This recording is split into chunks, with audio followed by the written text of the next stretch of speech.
Lyle and Erik Menendez cited emotional and sexual abuse, among other reasons, for the gruesome 1989 murders of their father and mother. On August 20, 1989, José and Mary Louise Kitty Menendez were shot to death in their Beverly Hills home. Nearly 7 years, 3 trials, and many thousands of hours of TV coverage later, their sons, Lyle and Erik Menendez, were found guilty of their murders and sentenced to life in prison without the possibility of parole.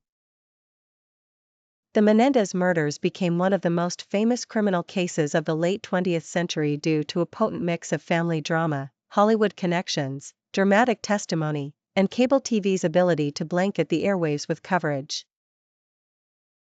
As court proceedings unfolded, there was no doubt that Lyle and Erik had killed their parents. Why they did it was another story.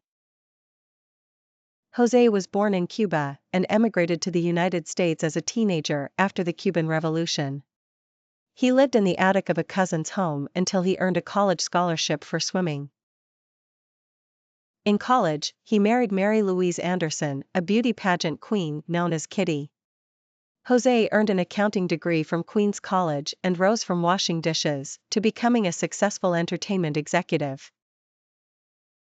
He led the U.S. operations of Hertz, headed RCA Records, and signed bands such as Duran Duran and the Eurythmics. The Menendez family moved from New Jersey to Beverly Hills, where José could take a job in the movie business. The brothers, Lyle and Erik, seemed ideal sons, excelling in tennis and other pursuits. José was a hard-driving father, pushing his children to the limit. Erik participated in a string of burglaries in 1988 and attended therapy with Dr. Jerome Oziel. Lyle enrolled in Princeton but was suspended for plagiarism. The murders were brutal. José and Kitty were nearly unidentifiable after being shot 15 times with 2 12-gauge shotguns. The brothers told police they discovered the bodies after a night out.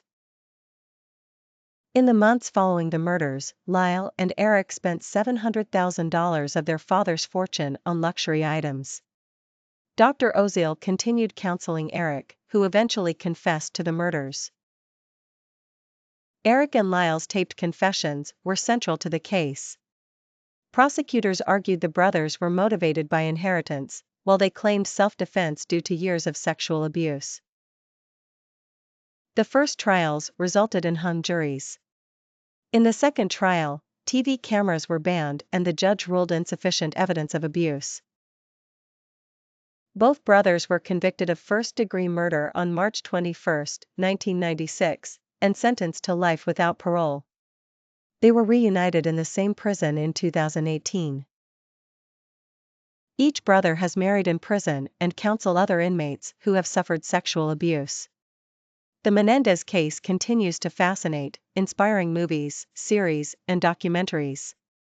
The latest project is Monsters, the Lyle and Erik Menendez story, now streaming on Netflix.